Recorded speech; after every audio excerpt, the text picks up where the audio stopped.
noite a todos, sejam todos muito bem-vindos, os irmãos que estão aqui fisicamente na nossa casa e os irmãos que estão conosco, nos acompanhando ao vivo no Facebook. Então, para iniciarmos esse nosso trabalho de hoje, eu gostaria de convidar nossos irmãos para fechar os olhos físicos, elevar o pensamento a Deus, nosso Pai, de infinito amor e bondade, ao nosso querido Mestre amado Jesus, o nosso modelo, o nosso guia, a espiritualidade amiga, que com certeza se encontra conosco essa noite. E vamos agradecer a oportunidade de novamente estarmos aqui reunidos para estudarmos a palavra do Cristo.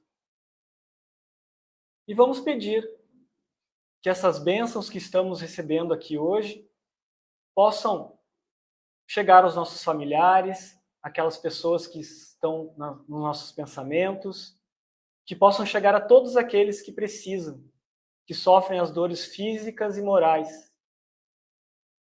E vamos pedir também ao Pai que essas bênçãos se transformem em paz mundial, que o amor sobreponha a guerra, que possamos todos evoluir nessa fase de transição. Também pedimos ao nosso Pai, ao nosso Mestre Jesus, o amparo necessário para a nossa querida irmã Tereca, a responsável pela palestra doutrinária dessa noite, que ela possa transmitir tudo aquilo que planejou. E assim, agradecidos que estamos, iniciamos o trabalho dessa noite. Que assim seja. Então, de imediato, gostaria de passar já a palavra para a nossa querida irmã Tereca. Tereca, trabalhadora da Casa Espírita Sociedade União dos Fiéis, a nossa querida Self. Tereca divulgadora do Espiritismo, trabalha na UME, na FERGS, no Clube do Livro, multitarefas. E também gostaria muito de agradecer ela por ter sido uma das orientadoras. Quando eu comecei no Espiritismo, ela foi uma das minhas professoras lá, então agradecer a ela, a Marta, o Alexandre. Então, um abraço fraterno a todos eles.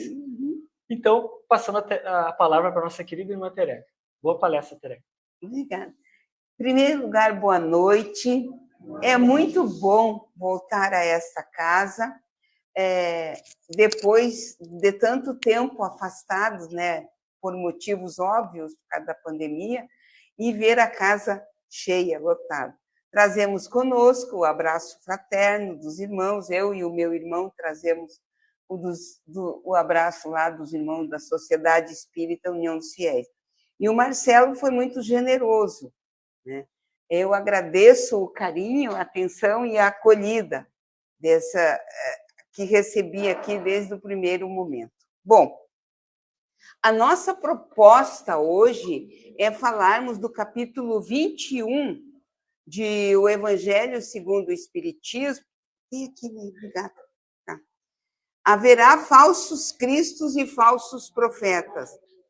E nós vamos ver que esse tema é muito atual. E na prece que o Marcelo fez, ele citou a necessidade da paz, né? Da gente construir a paz.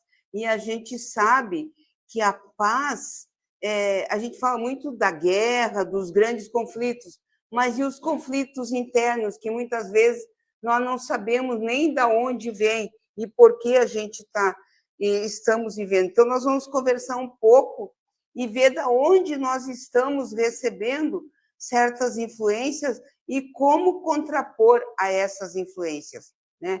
Por isso, os falsos cristos e os falsos profetas. Bom, esse capítulo, eu vou fazer um resumo de alguns itens, para depois eu entrar no item 10, os falsos profetas da erraticidade, já nas instruções dos espíritos. Né? Esse capítulo começa com o item: conhece-se a árvore pelo fruto. E diz assim, peraí, deixa eu mudar ali. A árvore que produz maus frutos não é boa, e a árvore que produz bons frutos não é má. No Evangelho de Lucas, no capítulo 6, versículo 43 a 45.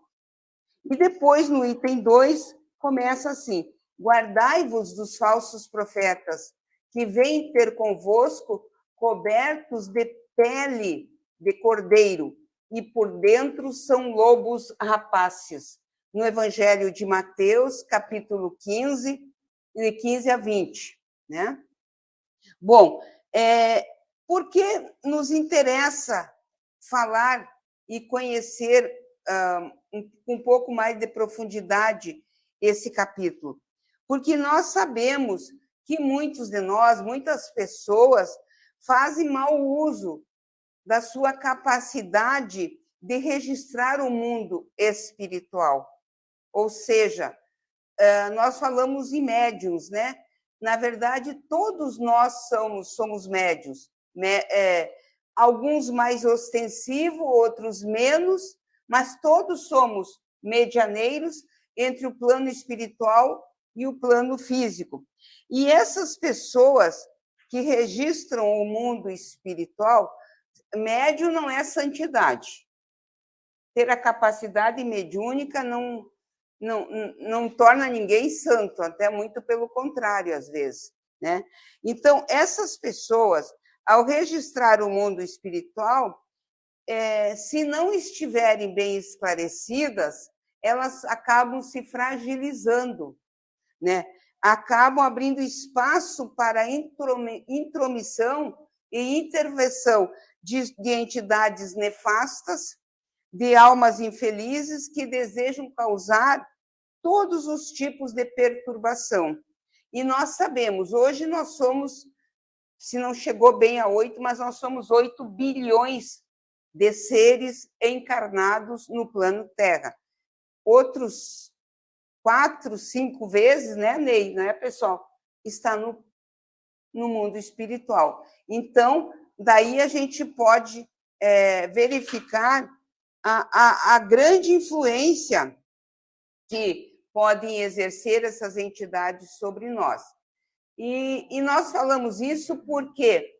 Porque a pessoa, o médium, que tem essa capacidade, e quando se dá conta da sua capacidade, dessa faculdade de perceber, de captar, de ver, de ouvir, de sentir o mundo espiritual, quando você dá conta, procura um centro espírita sério para estudar, para desenvolver, não é desenvolver, é educar a sua mediunidade, né? Agora, outros começam a fazer mau uso. E nós andamos por aí na rua, na internet, tem também nos jornais, a gente vê placas, cartazes, anúncios, flyers, anunciando pessoas com poderes mágicos, né? Poderes mágicos de ajudarem os outros para resgatar dramas econômicos, para trazer de volta o marido, para afastar o marido, para afastar casais, são muitas as situações. Nós encontramos homens e mulheres que se dedicam a resolver os problemas, os dramas dos outros, mas não resolvem os seus próprios problemas, né? Então, isso acaba se tornando uma falsidade, uma inverdade. Porque no capítulo seguinte, no item seguinte, ou melhor dizendo, no Evangelho, quando fala da missão dos profetas, né, diz assim, ó, começa dizendo assim, ó, deixa eu ler aqui. Atribui-se comumente aos profetas o dom de adivinhar o futuro, de sorte que as palavras profecia e predição se tornaram sinônimas. No sentido evangélico, e aí está ali na tela, profeta é todo enviado de Deus com a missão de instruir os homens e lhes revelar coisas ocultas e os mistérios da vida espiritual. Depois continua o texto, né? Continua esse texto dos profetas. Então, profetas de verdade em todas as épocas da humanidade, eles vieram, né, nos trazer informação. Nós vamos encontrar no Antigo Testamento os profetas maiores, os profetas menores. Já explico o que é. Maiores: Isaías, Jeremias, Baruque, Ezequiel, Daniel. Os profetas menores: Oséias, Joel, Amós, Abdias, Jonas, Miqueias, Naum, Abacuque, Sofonias, Ageu, Zacarias, Malaquias. E ainda tivemos outros profetas, outros grandes profetas, como Moisés, Samuel, Natã, Elias, Eliseu, Uda e até João Batista, o primo de Jesus, que começou 30 anos depois da morte. Quer dizer, ele começou antes, mas ele começou a escrever e a revelar as coisas espirituais. Então, por que profetas maiores? Os profetas maiores são aqueles que escreveram, que orientaram, que escreveram textos textos, né, maiores, mais longo, e menor quantidade, mas mais longo. E os profetas menores escreveram mais vezes em textos menores, né? Aí eu até tenho os números aqui, mas não vale a pena a gente ficar repetindo, porque são muitos números, quanto cada um escreveu só. Então, esses que são os verdadeiros profetas, né? E nós colocamos ali a imagem de Moisés com as tábuas da lei. No item seguinte do Evangelho, nós vamos encontrar de João, na primeira epístola de João, de João Evangelista. Esse aqui não é o João Batista, tá? A gente tem que fazer a diferença. Do João Evangelista. João Evangelista foi um dos apóstolos de Jesus, dos mais jovens. Eu não sei, eu posso errar, não tenho certeza, mas parece que ele tinha 16 anos quando ele começou, né, a seguir Jesus. Ele era dos mais jovens. E ele foi o único apóstolo que ficou com Jesus até o final, até a hora da crucificação, porque os outros, amedrontados, na hora que foi preso, fugiram. E ele ficou junto com Maria, né, a mãe de Jesus. E ele, na hora, é aí que sai aquela famosa frase de Jesus: mulher, eis aí o teu filho.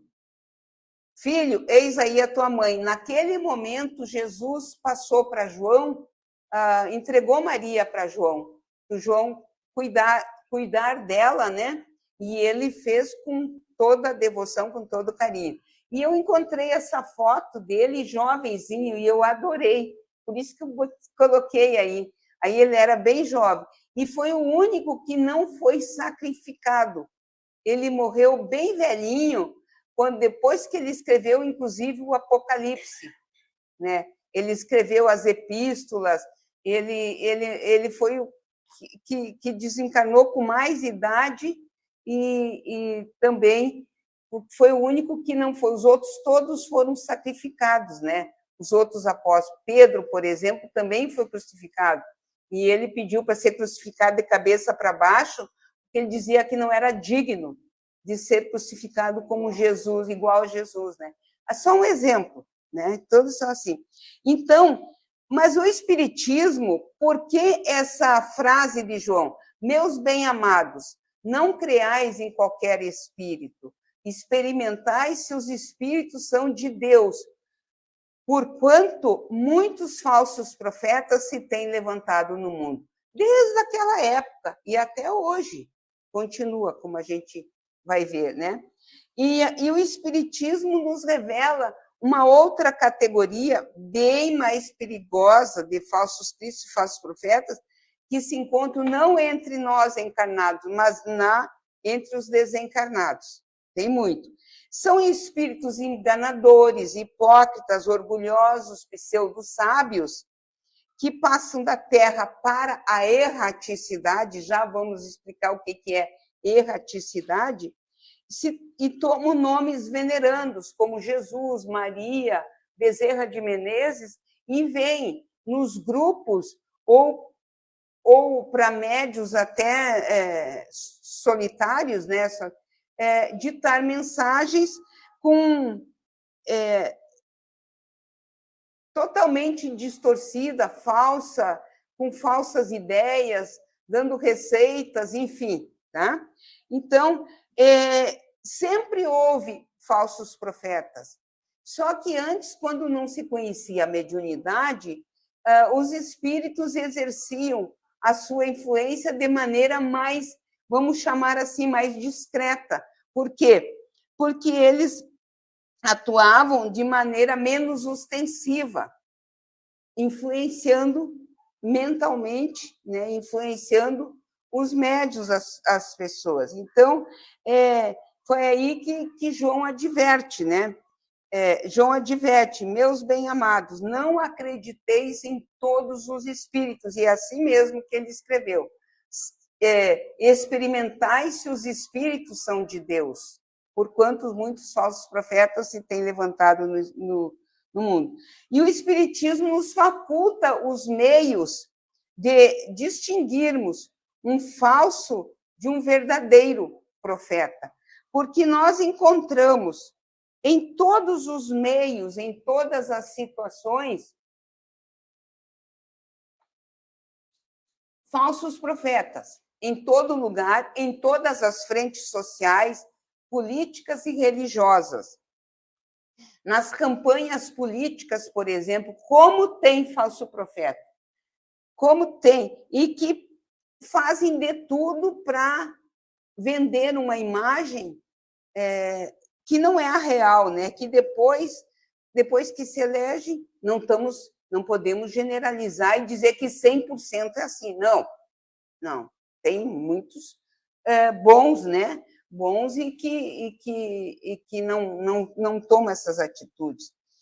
Então, mas nós encontramos falsos profetas nos meios profissionais, da saúde, da administração, do direito. Sempre a gente está vendo na TV, na internet, notícias de falsidades provocadas por profissionais que deveriam ser profissionais sérios. Médicos, enfermeiros da saúde, administradores. E aí eu tenho que... Advogados do direito, né? Na área educacional também se encontra muito falso profeta. Instituições que pregam, fazem propaganda dos seus cursos, dos seus valores, mas na real não é assim, né? E nas religiões, um número exorbitante nós encontramos de falsos profetas. E cada um deles deseja garantir que tem acesso direto com Deus. Sabe o que Deus quer e o que Deus não quer, né? E pessoas tolas, que nós muitas vezes somos tolos, de todos os tempos acreditamos plenamente.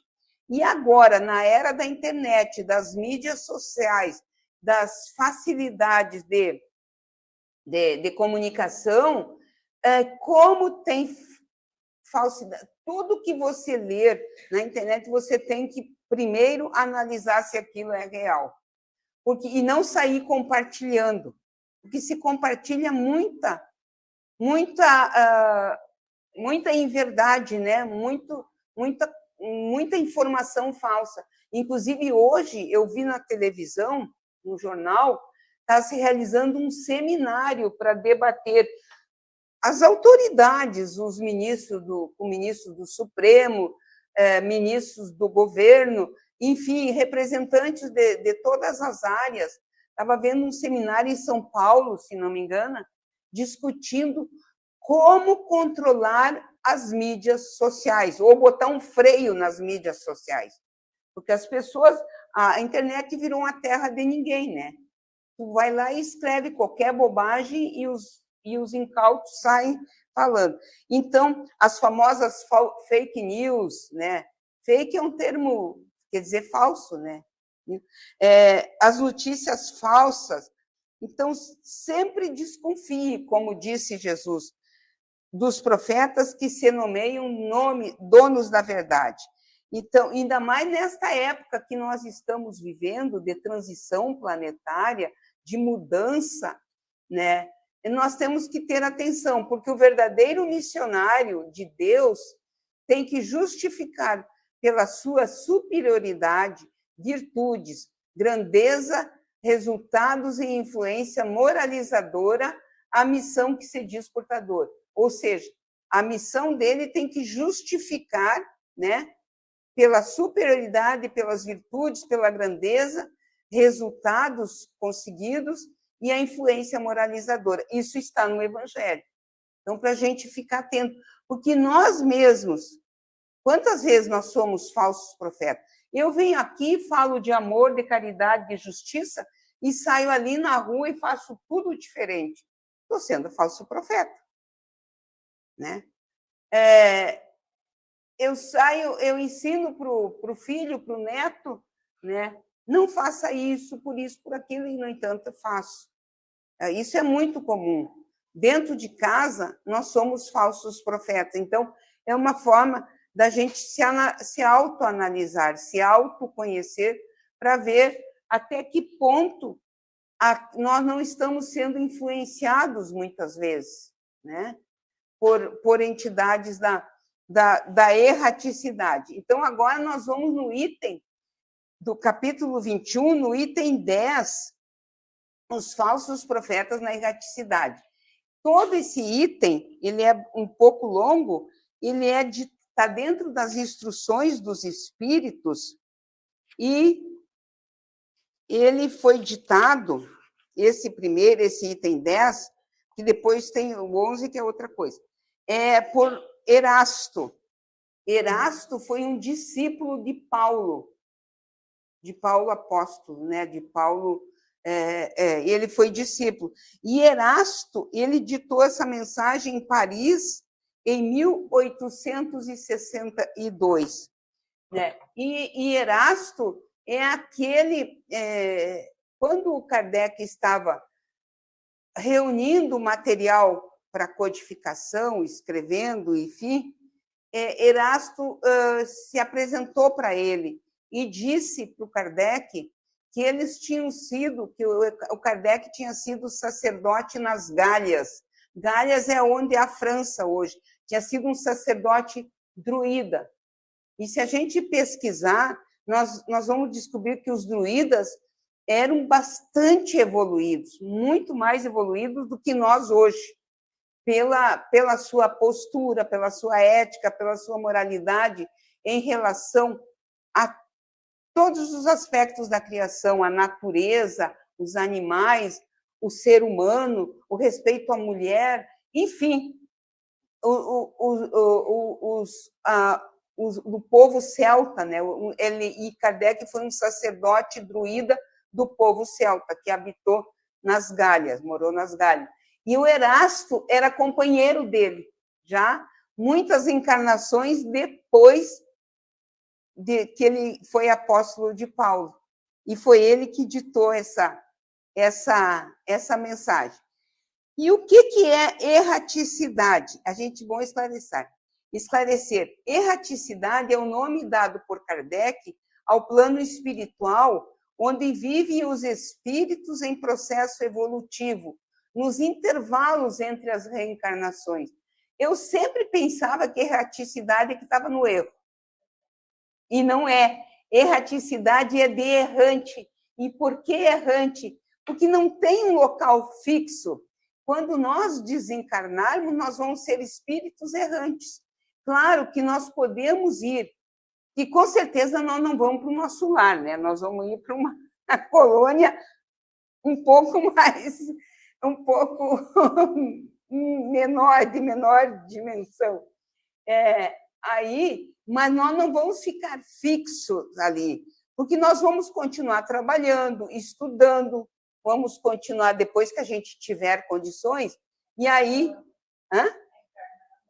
antes de reencarnar, no intervalo entre as reencarnações, nós vamos estar na erraticidade, tá? No intervalo entre as reencarnações. Por isso, erraticidade, errante, vem de errante, não tem um local fixo. Não é coisa de erro, não, como eu pensava. Isso, claro, faz tempo, mas eu já aprendi que não é. Então, Erasto, nessa mensagem, vem nos dizer, afirma que os falsos profetas não estão apenas entre os encarnados, vivem e são muito mais numerosos na erraticidade, onde se organizam em grupos para impedir a melhoria da humanidade, né? São espíritos contrários ao progresso espiritual, acomodados na sua imperfeição, no orgulho, no prazer do mal, que têm medo de perder o seu poder de domínio sobre aqueles mais fracos, né? Com medo que esses auxiliados, então, esses espíritos, pelo orgulho, pelo egoísmo e a vaidade dos homens, semeiam a discórdia entre os grupos bem-intencionados, mas ainda frágeis na manutenção de seus propósitos nobres. Quando, se estivessem alertas, esses grupos, né, no conhecimento doutrinário e na prática do bem, perceberiam a ação desses perturbadores desencarnados, que contrariam no que pregam os ensinos do Mestre Jesus e do Espiritismo. Né? E há um meio, como Kardec vai nos mostrar mais adiante, de nós confrontarmos, né? Porque muitas vezes, nos nossos grupos mesmos, nossos grupos mediúnicos de estudo, de tarefa, nas casas espíritas, às vezes há conflito, há discórdia, né? Muitos irmãos não aceitam que aquela mensagem que ele recebeu, psicografou ou psicofonou, enfim, né, seja contestada.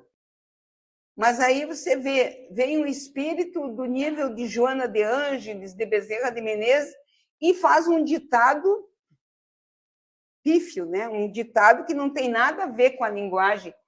E isso já aconteceu na reunião dos fiéis. Já aconteceu, o grupo se reuniu, foi conversar com a pessoa e a pessoa saiu. Não gostou. E saiu. Foi embora, nunca mais apareceu. E então lamentamos, né? Lamentamos que não se permitiu passar pelo crivo da razão e do bom senso. É isso que Kardec nos convida a falar, a detalhar, né? Ver se aquela linguagem, se aquele ditado, se o que está recomendando é coerente, não só com a doutrina espírita, mas coerente com a razão e com o conhecimento, né? Com o conhecimento científico que nós temos até hoje. Então, é por isso que diz assim, ó, o Erasto que fala: desconfiai das comunicações que se caracterizam pelo misticismo e pela extravagância, ou que prescrevem cerimônias e práticas estranhas. Desconfiai, portanto, dos falsos profetas, sobretudo numa época de renovação, porque muitos impostores se apresentarão como enviados de Deus, né? E a gente sabe disso, que isso está acontecendo e aconteceu em todas as épocas da humanidade e acontece ainda hoje. E Kardec nos dá o caminho para nós enfrentarmos. Então, considerando que todos os espíritos superiores, além de bons, são também eminentemente racionais. Então, se aquela mensagem, se aquele escrito, se aquela psicofonia é racional, é lógica, tudo bem. Deve-se passar tudo que todos os espíritos dizem pelo crivo da razão e do bom senso, como fez Allan Kardec.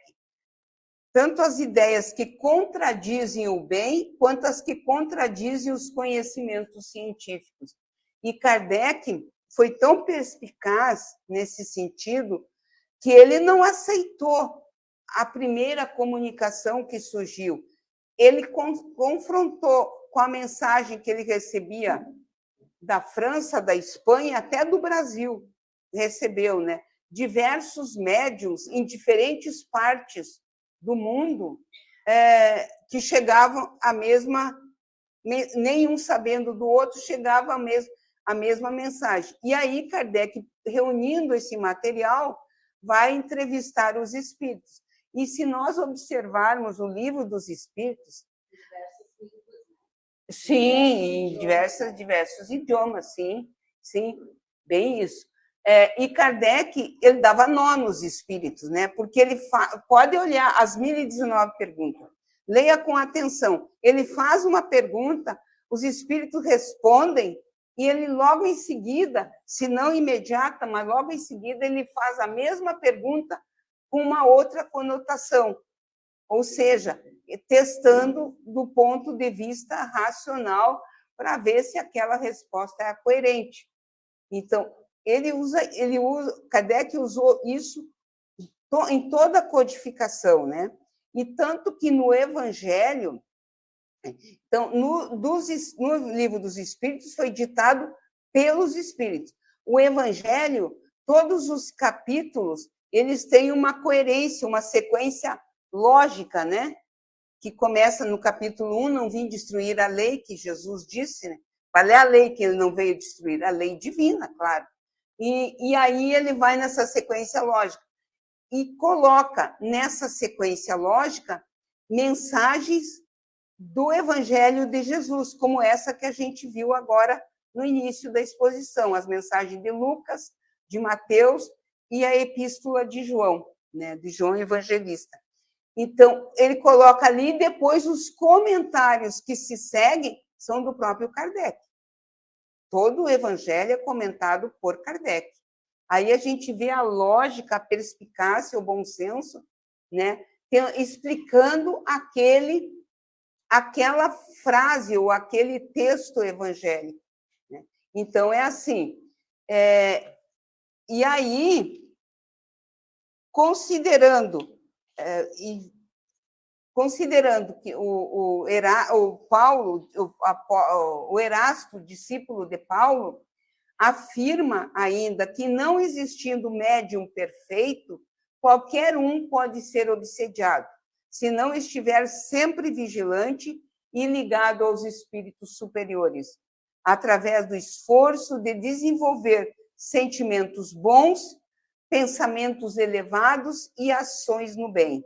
E continua Erasto: há obsessão evidente quando um médium só recebe comunicações de um determinado espírito, por mais elevado que esse espírito pretenda ser. Né? Então, é muito claro, e nós precisamos, agora, voltando no pós-pandemia, voltando a casa, nos integrarmos nos grupos de estudos, e com a facilidade que temos do estudo presencial, do estudo online, né, que a pandemia nos trouxe, e para não sermos enganados e também para não sermos falsos profetas. Né? E Jesus sabia, e aí Erasto fala, um médium pode ser fascinado e um grupo enganado, mas com diálogos com outros grupos, baseados nos conhecimentos espíritas, na sincera intenção de acertar, os médiuns e o grupo serão auxiliados a distinguir o joio do trigo. Não é bem assim que o Erasto escreveu lá, mas a nossa interpretação, né?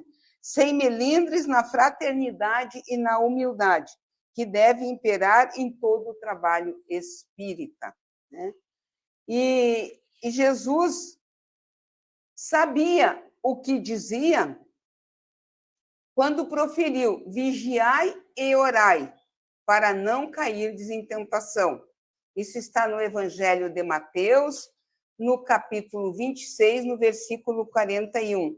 É uma passagem que Jesus convida Pedro, Tiago, e foi para orar separado. E aí ele volta, eles estão dormindo, e ele se afastou. E aí ele disse: vigiai e orai. E nós sempre falamos errado essa frase, né? Nós dissemos orai e vigiai. Não. Primeiro vigie pensamentos, sentimentos, atitudes, comportamentos, para depois fazer a oração. Porque a vigilância pede conhecimento e o raciocínio. Oração pede fé em Deus e nas suas leis. Então, é fundamental entendermos dessa forma, né? Para não sermos enganados, para não sermos falsos cristos ou falsos profetas em todos os ambientes em que nós atuamos. E para finalizar,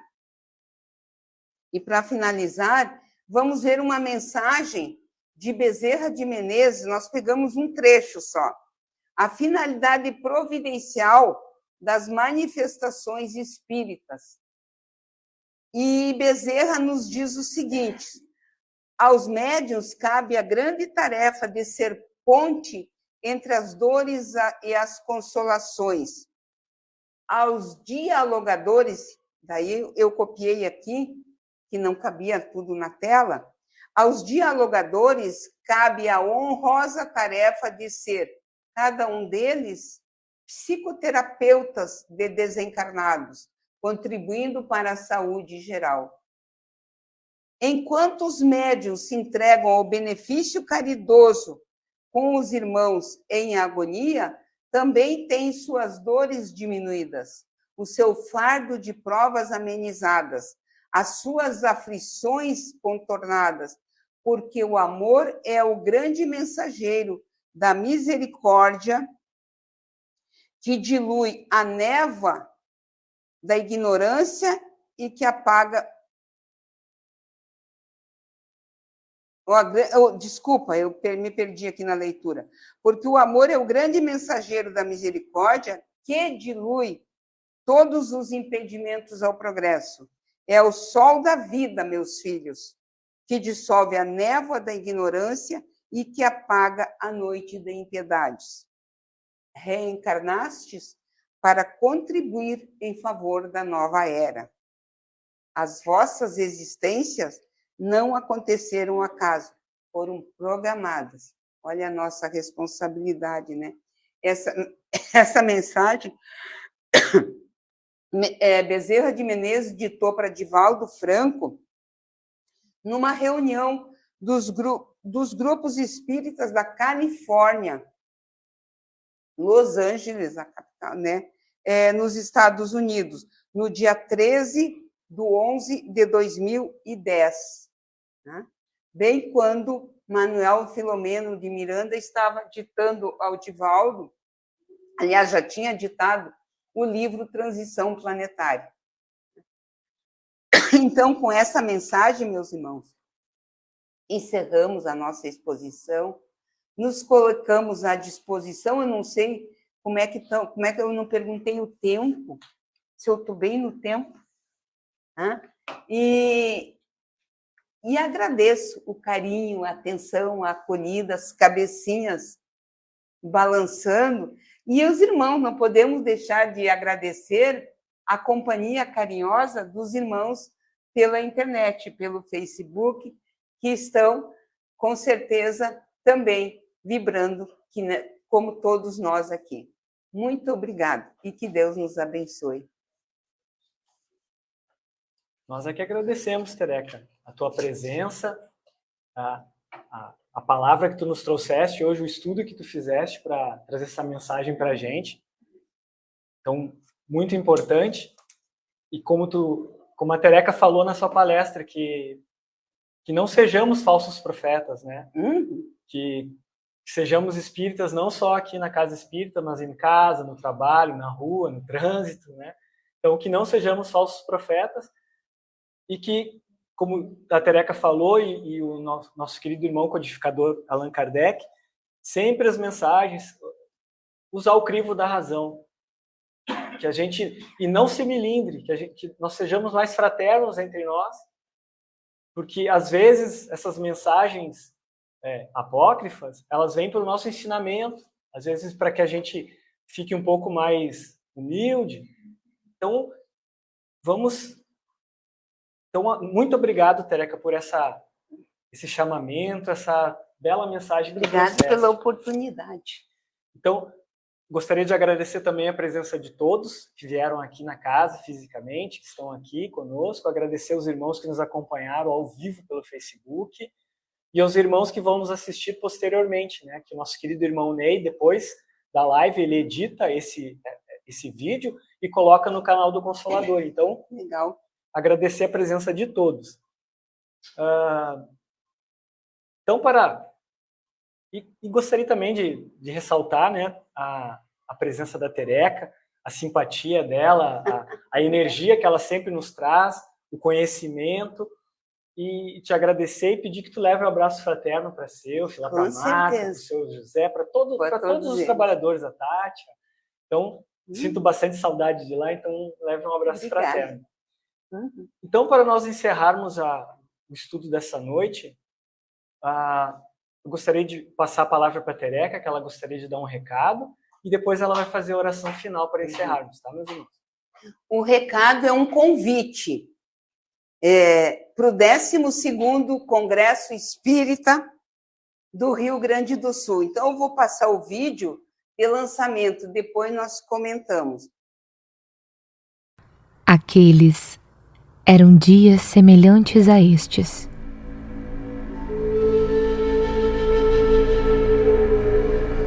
O poder temporal submetia povos e nações ao talante das suas arbitrariedades.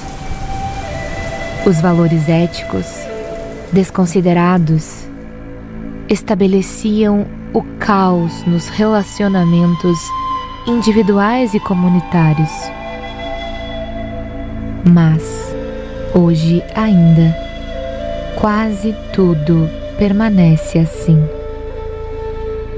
Mudaram-se as épocas, aumentaram as populações e prosseguem quase as mesmas causas da miséria. Foi nessa paisagem que Jesus veio apresentar a doutrina de amor, propondo uma nova ordem fundamentada na solidariedade fraternal. A sua boa nova é toda uma cascata de luz e de alegria, prenunciando a vitória da vida sobre a morte, do bem sobre o mal, da bondade sobre a perversidade. Vive-se a hora da grande transição, e as sombras que se adensam logo mais serão diluídas pelo sol do novo tempo. A Federação Espírita do Rio Grande do Sul convida você a sonhar, construir e viver um mundo de regeneração, tendo Cristo como modelo e guia da humanidade. Nos dias 27, 28 e 29 de outubro de 2023, na PUC, em Porto Alegre. Acesse espiritismors.org.br e faça a sua inscrição.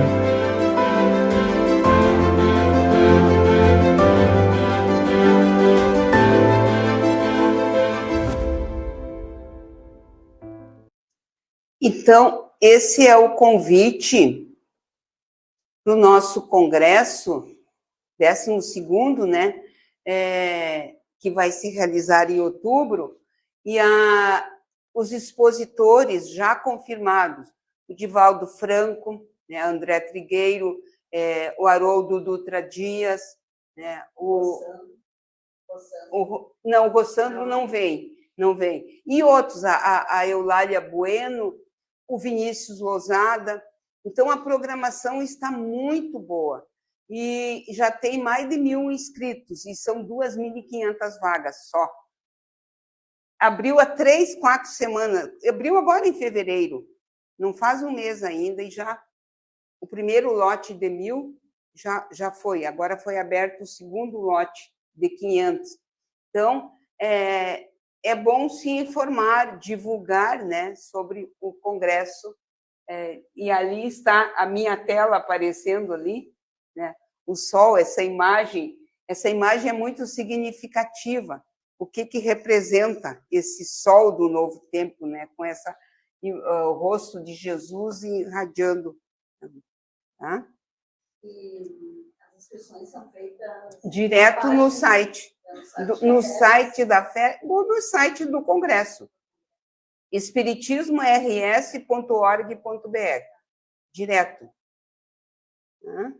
Direto lá. O pagamento faz lá, tudo tranquilo. Né?